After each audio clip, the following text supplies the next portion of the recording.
Hello, my friends. Let us be honest this week and say that I have still been resting and struggling with this idea of rest. I have been struggling to pull myself out of rest, and I know that I am not ready to be pulled out of it, but I cannot help myself. Last week I described myself as half-baked, and I still feel that way. I still feel that I'm not quite ready to emerge. Quite so, indeed, I am not. But as I grow, I also grow older. Time passes. Even though I don't believe in it, time passes. And I lose it, even though I never had it. These little fears grip me by the shoulders and shake me, scream whispering, "You're missing your chance, you're missing your chance." Is that true? My chance for what? What do I owe the world? What do I owe myself? For truly the world owes me nothing, and I owe myself the opportunity to enjoy the process of looking, seeking, resting, growing. It is hard to grow and not do, but it won't do to do the doing before one knows what must be done. I keep asking myself, and asking the cards, asking myself through the cards, what should I do? What should I do? What's next? What's best? Always in the future. Always looking ahead to a thing that does not exist. These are always things I think I will learn and then take with me for a bit and transform them eventually into action. How often will the action happen? Even here it does not happen. Truly, it is only pontificated on. It is only danced around. It is done, but only in fantasy. Or is it perhaps in the doing that we find peace? Am I already doing it? Is this it? Is this the creation in its entirety? Magic free? Just a girl at a computer typing words she'll read later on and then clean up later to share? Is that it? Is that where I end? In your imagination, I am everything I say I am. Perhaps that is enough. Perhaps there is no such thing as enough. Let me get closer to the point. I'm having a little trouble staying on topic lately. Distilling thoughts into stories. I'm usually quite good at it, if it's not too bold for me to say. And lately I find my sense of story a little off balance. Perhaps stories are better that way anyhow. Precariously rocking to and fro, always about to tip over into either far-fetched nonsense or everyday tedium. And we must find our own best footing between the two. I tend to lean, if not fall over completely, into the latter rather than the former, I think. Though I'm sure many would venture that I dabble fairly freely in the latter as well. I asked my cards a question this week. I asked my real cards, the real, physical ones that exist with me in this bleak and empty and charming and very real apartment, a question. It is a hard one, or at least it was a hard one back when I asked it. I asked my cards, How can I reconcile these two identities? How can I reconcile the strange, mystical, fictional, flying, powerful one from the one who is, from the side of me that is?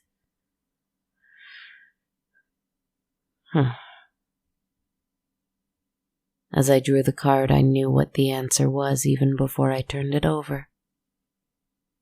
We must free ourselves from the shackles of identity altogether.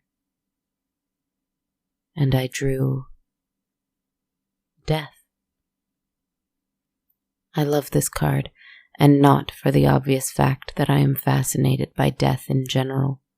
Perhaps because I am very, very afraid of it, but this is something I'm trying to work on.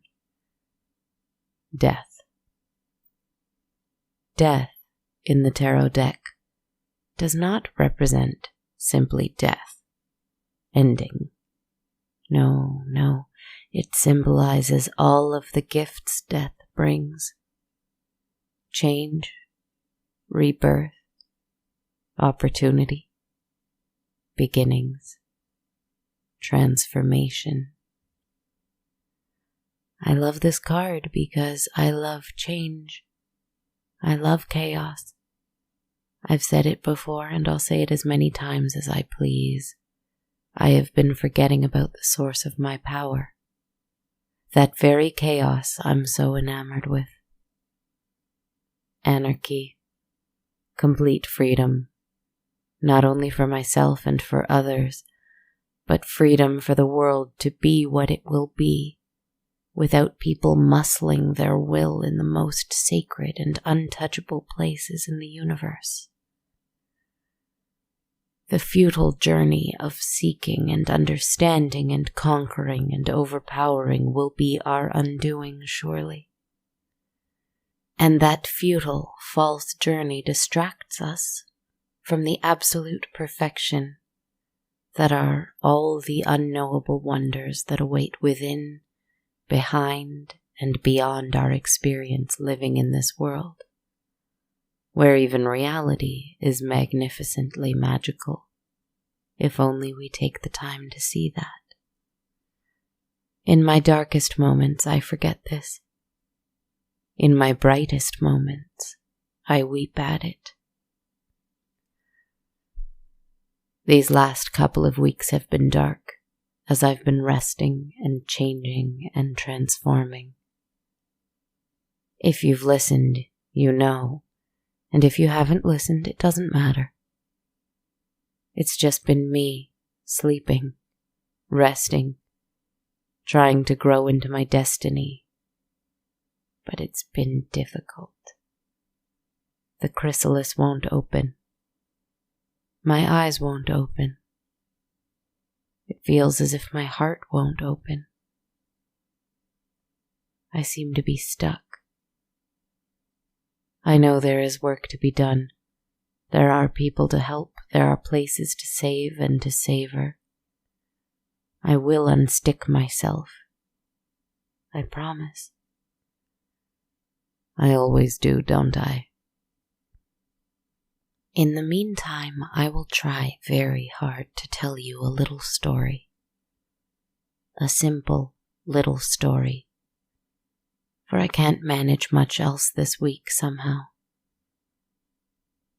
Perhaps more of a nice story than a scary story, because I feel I must be gentle with this card. Death needs very little else to make itself fearsome. Let us allow it some gentleness. A story about death. I've told you many stories about death before, and each time I am sure that death appears a little differently. Because of course it is not one tangible, describable thing. Do not expect death to appear the same way you may have seen them before. It is a personal thing for both the dying and for death itself. I say this so that you don't think I am not good at keeping my own stories consistent which you're right, I'm not. But in this case, that is not relevant, because no matter how you spin it, death is a mercurial thing. But so am I. Once upon a time, death was lonesome.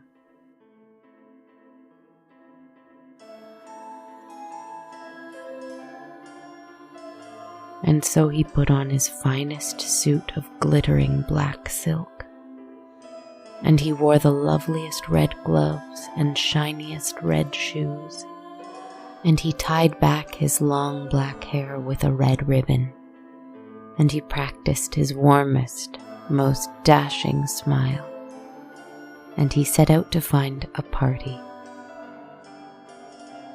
He succeeded, and so fine did he look, so happy was he to be out and enjoying himself, that he was led into the finest fete in town.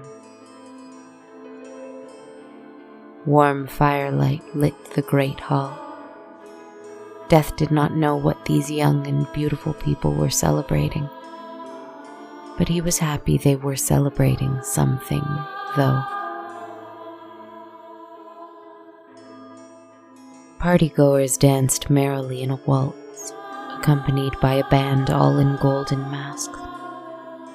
The revelers wore colorful gowns and splendid suits themselves, coiffed and perfumed and powdered so heavily that the air was thick with unusual, overwhelming scents. Death was never not fascinated by the different combinations of colors, textures, and scents that mortals like to decorate themselves with. Truly, no two of these creatures were ever the same. He didn't really do anything. He didn't really want to do anything other than people watch. He might dance, occasionally, or maybe say a few words to someone here and there, but mostly he stayed silent and tried not to make too lasting an impression. If someone looked a little too long at him, they might see how endless his dark eyes were. They might see past his teeth to the pitch-black abyss within his throat. They might see that his hair was so dark that it was almost the absence of matter. If one looks too closely at him, they are rewarded with the understanding of nothingness. And most people find that terrifying. So Death tried not to ever let anyone have too close a look when he went on these little outings. And the thing is, most people didn't really see him. Not for very long. They might think to themselves, well, what a fine gentleman that is. But their gaze never wanted to linger on him too long. Their memory didn't want to hold him in it for very long. He could change his appearance enough to both suit his mood and keep any suspicions at bay, and he did. Though whether it was in sharp suits, billowing gowns, or whatever else, he was always resplendently beautiful and achingly endless, if you looked closely enough. Do not think that he lingered in cemeteries or at funerals or any such place as those. He went where the alive thrived, where their clocks moved faster than ever, or not at all. One evening, he found himself at some soiree or other. Oh, how jealous of him I am. And the strange thing is, he found himself face to face with someone who was not afraid to look away. They were in a game like dance, rather. The dancers were lined up in their own respective circles, one rotating clockwise, the other counterclockwise, so that one's dance partner could change every few measures or so. When she danced with him, She looked right in his eyes. She laughed as he spun her around. She clapped her hands at his wonderful attire. They enjoyed each other's company so much that they left the game and danced together all night long. Whenever he would try and look down or close his eyes or distract her from them, she would catch his chin and gently remind him to look at her. Most mortals found a kind of madness in the emptiness they found there, but not her. She seemed to think it was the most beautiful thing in the world, and he couldn't understand it. "Is it going to be tonight?" she whispered, asking him the question as they spun around, perhaps for the 100th time this evening. And when he looked into her eyes, and he saw the circles under them, he saw how bloodshot they were. He saw the bloodlessness in her face, and he understood what she was asking. This was a girl who had not very long left. He was always meant to dance with her. And still, he found himself surprised by it somehow. "I don't know," he said, and held her closer, spinning around a little more fast.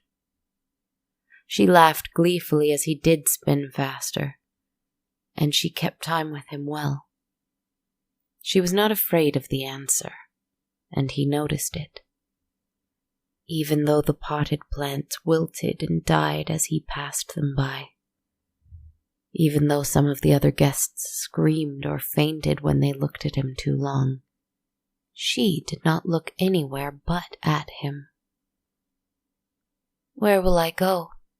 she asked him. "What will it be like?" He smiled at this question. He did not answer right away, though she laughed light-heartedly and pressed him to. He thought about it and answered plainly, "When you are there, you will never, ever want to leave." That was all he could offer, after all. Unknowable wonders.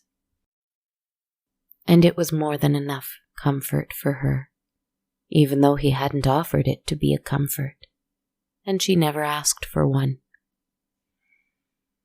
Of course, with all the fainting guests and the dying plants, he had let himself be a bit more careless tonight, because he was so taken with the bravery of this one sick little mortal.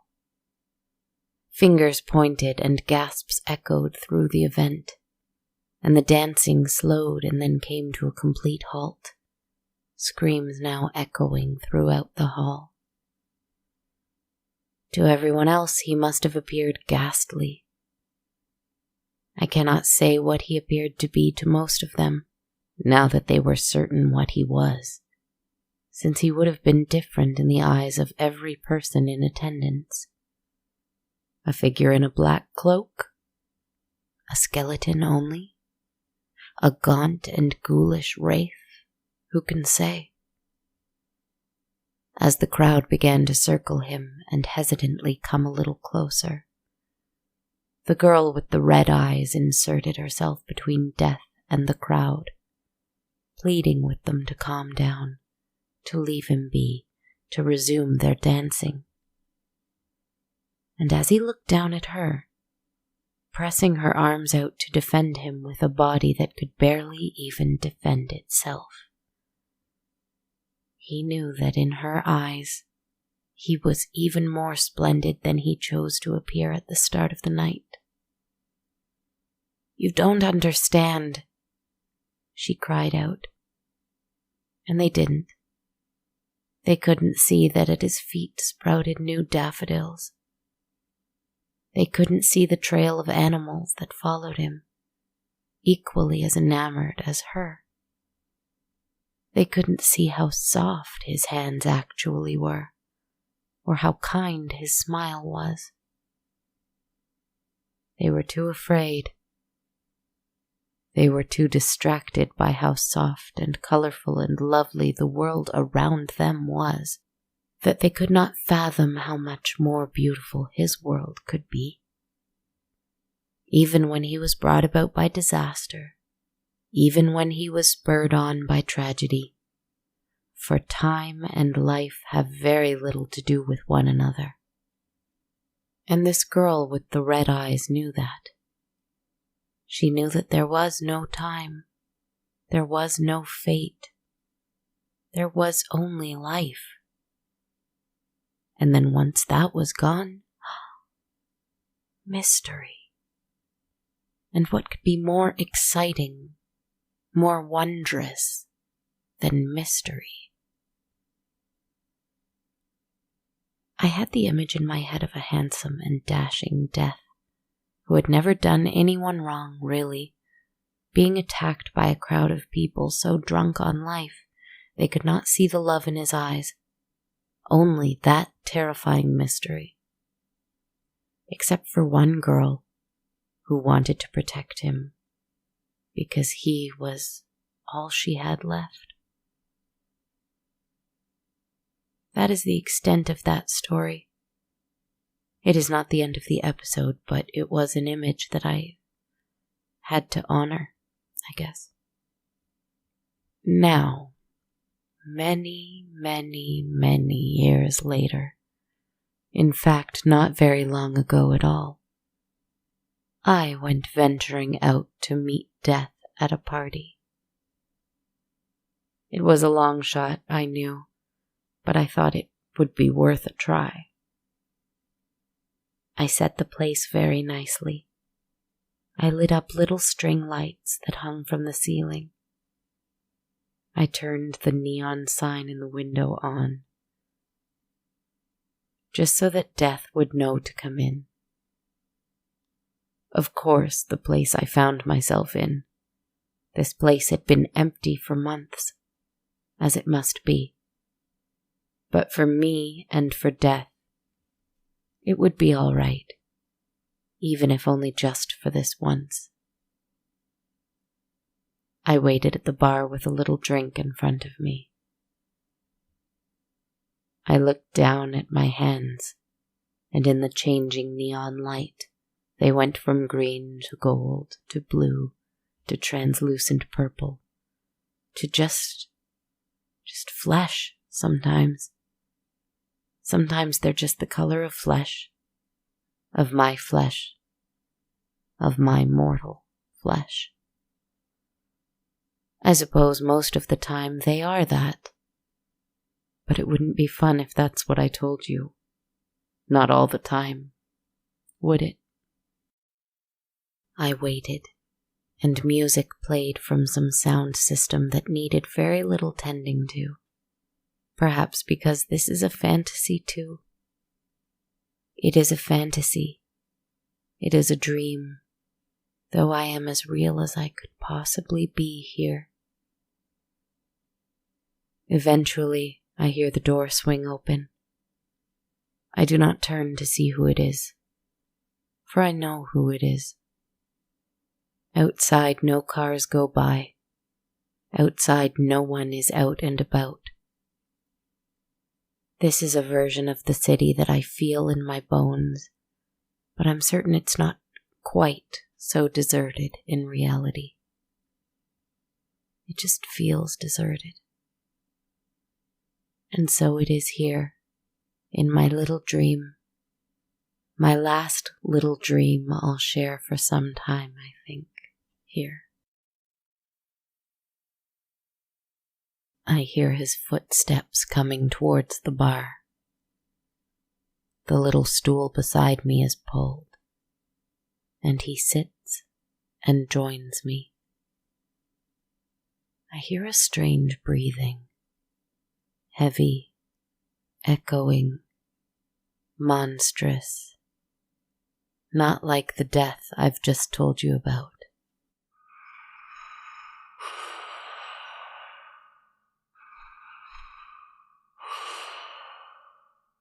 Foolish girl, he whispers hoarsely beside me. You said it yourself. Death looks different for everyone. I hear the sound of what I can only imagine very large knuckles cracking sounds like.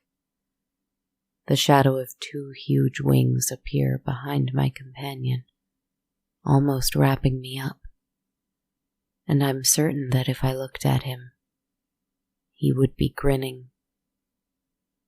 But I do look at him, and he is not grinning. I think I was wrong about you before, I say to him, scanning his face and remembering a warning someone gave me from lifetimes ago.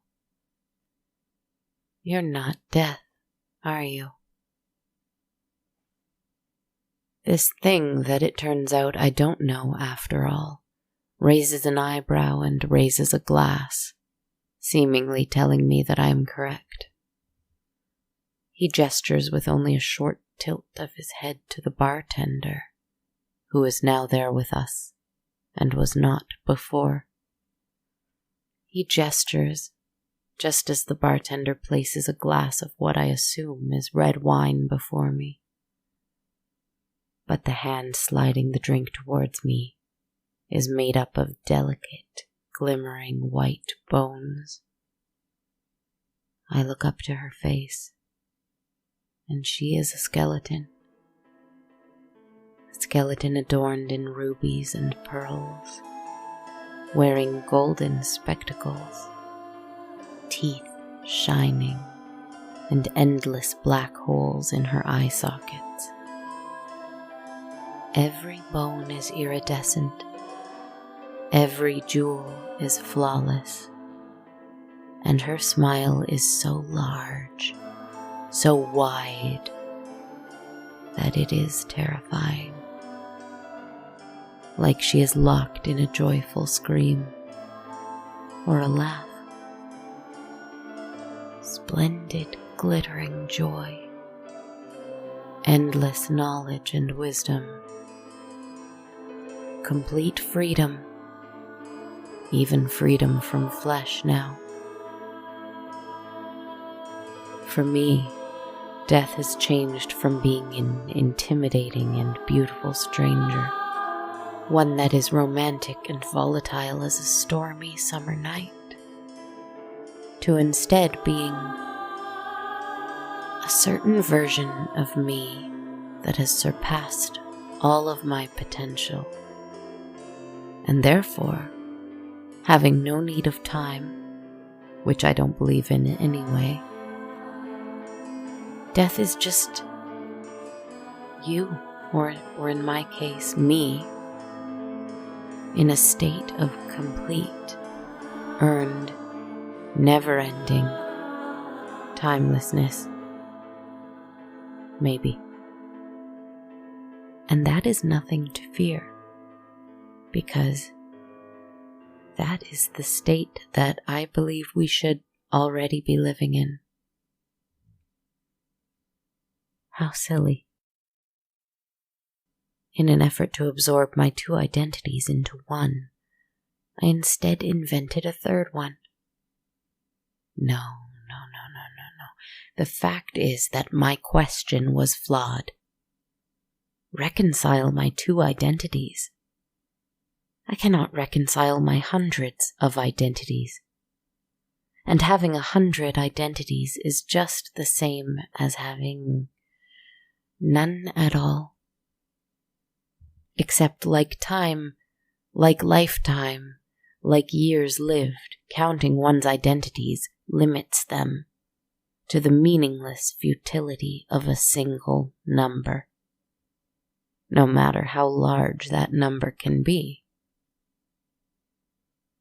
The death card, and furthermore, death as a concept, as a character, as a presence in our lives, can perhaps ironically remind us of our eternal, unlimited selves. Because there is no end to the amount of times we can be reborn and transform. keep saying that, but I have not done it. Because the time hasn't quite been right.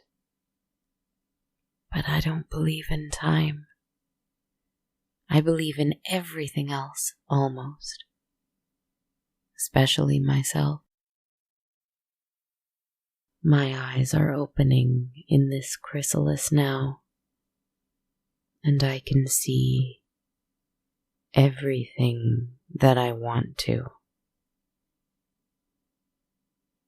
Be well, and if it will help you step outside of this painful state of time, of waiting, of running out of it, or whatever indeed, then by all means, transform. In the name of living life and honoring inevitable death. Don't wait anymore. Just transform. Good night.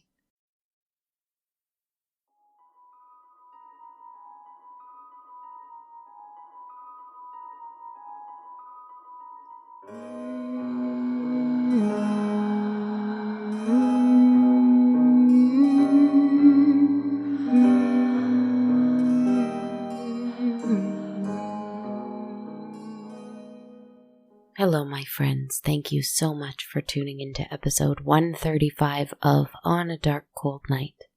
This is your host, podcaster, writer, performer, and team of one behind the show, Kristen Zaza. I hope your March is brightening up slowly but surely, as mine is. It has been nice to see sunsets from my balcony in the later evening hours. I haven't found a ton of energy in myself as we're leaving winter slowly, but I'll use a bit of it to send some joy and warmth your way for spring. I have a few shoutouts this week. First off, a big thank you to a new Patreon supporter who I should have thanked last week. Big thank you to Noah. And also a warm thank you to another new monthly patron from this week, Kay Lem. I'm really grateful to both of you, Noah and Kay Lem, for your support. So thank you both so very much. If you want to support through Patreon like Noah and Kalem, you can learn more about becoming a patron of the show at patreon.com/darkcoldnight. Through Patreon, every monthly supporter receives access to On a Dark Cold Night's ever-growing soundtrack. If you would like that perk, Patreon is definitely the way to go, but if you'd rather donate one time only through the purchase of one or more metaphorical coffees without the perk, you can do so through ko-fi.com by checking out my profile at ko-fi.com/darkcoldnight. And we also always have t-shirts and hoodies available for purchase at bonfire.com/on-a-dark-cold-night. I would also like to shout out Arenia from Germany, who left us a very, very kind 5-star review on iTunes. Thank you so much for listening and sharing, Arenia. If you're enjoying the show too and are looking for a free way to support, rating and reviewing on iTunes is a great way to support your favorite podcasters. And as always, you can follow me on social media. I'm on Twitter at A Dark Cold Night, Instagram at Dark Cold Night Podcast, and on my Facebook and YouTube pages just called On a Dark Cold Night. Thank you very much for listening in tonight. It's been a bumpy creative road lately, but it certainly keeps things exciting on my end anyway. I hope it's at the very least relaxing for you. Wishing all the best for springtime. Good night, and sweet dreams, my friends.